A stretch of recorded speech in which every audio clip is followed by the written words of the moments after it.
किसान साथियों, बहुत सी बातें तो विस्तार से भाई राकेश बैंस ने बता दी हैं। मंडियों के हालात आपसे छुपे हुए नहीं है। किसानों की धान मंडियों में रोक दी गई है और बाहर से व्यापारियों की धान डायरेक्ट सेलरों में जा रही है।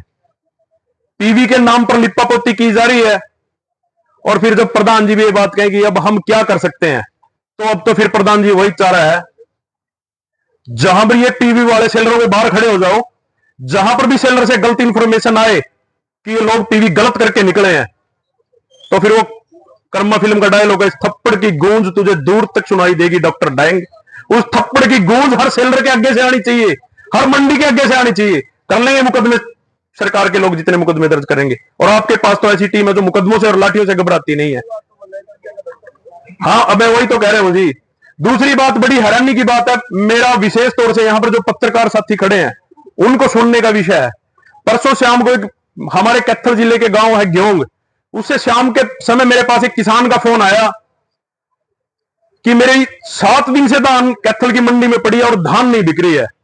मैंने कहा कोई बात नहीं, हम कल आपकी धान बिकवाएंगे, अब तो लेट हो गए। बोला मैंने धान बिकवाने के लिए आपके पास फोन नहीं किया, मैंने इसलिए फोन किया कि मैंने अपनी धान बिकवाने के लिए सीएम विंडो में एप्लीकेशन लगाई है और मैं 7 दिन से इस मंडी में पड़ा हूं। कल डीसी मैडम से मिलकर गया था, कल एसडीएम साहब से मिलकर आया, मार्केट कमेटी के सेक्रेटरी से मिल रही है, 3 खरीद एजेंसी है, तीनों खरीद एजेंसियों के अधिकारियों से मिल लिया।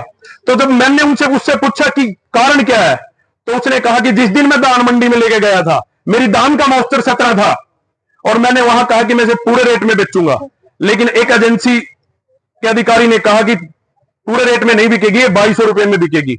और मैंने वहां पर जोश में आके कह दिया कि बेचूंगा तो इसको सरकारी रेट में बेचूंगा। तो आज 7 दिन हो गए हैं, मैं हर अधिकारी के दरवाजे पर जा चुका हूं, लेकिन कोई भी मेरी बात सुनने के लिए तैयार नहीं है। और ये मेरी सीएम विंडो की एप्लीकेशन रही और ये मैं डीसी मैडम से मिलकर आया हूं। तमाम जो उसके पास जो शिकायत पत्र थे उन्होंने सारे मेरे को दे दिए। तो कल जब सुबह उसकी बात प्रशासन के सामने रखी, उसके बावजूद भी 5 बजे तक उसकी धान नहीं बिकी। तो हमने कहा कि कल हम कैथल मंडी में इस किसान की धान के पास आएंगे। रात के 8 बजे उसकी धान बेचने का काम किया। अब वो ये कह रहा है कि जी लिफ्टिंग होगी कि नहीं होगी, किसान यूनियन के दबाव से, प्रेशर से कह लीजिए कि मेरी धान तो बिक गई। अब मुझे ये नहीं पता लिफ्टिंग होगी या नहीं होगी, और जब लिफ्टिंग नहीं होगी तो उसके खाते में पैसे कैसे आएंगे।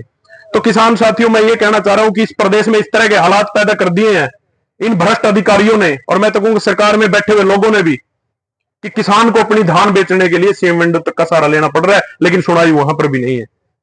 तो जिस तरह की बातें बार बार आ रही हैं, और हर रोज पिछले महीने की 22 सितंबर से लेकर आज तक मेरे ख्याल में कोई हफ्ता बीता होगा जब कुरुक्षेत्र की सड़कों पर प्रदर्शन नहीं हुआ होगा। यहीं पर मुख्यमंत्री का आवास है। कहते हैं कि जब प्रजा दुखी हो जाती है तो राजा के पास जाती है, और राजा जब घर में नहीं मिलता तो ये मान के चलो प्रजा के लिए वो सीरियस नहीं है। और अब तो मैं एक और बात कहता हूं, ये राजा हमारा नहीं तो बिहार का हो गया। राजा कल कह रहा था कि मैं भी बिहारी हूं, तो अब ये अंदाजा ला लो, अपना देख लो। कोई भी ये तो कह रहा है कि मैं तो बिहारी हूं, और बिहारी तो धान के सीजन के बाद अपना झोला उठावेंगे, बिहार में चले जाएंगे भाई। अब इस हरियाणा प्रदेश का राम रखवाड़ा, रब रखवाड़ा। तो मैं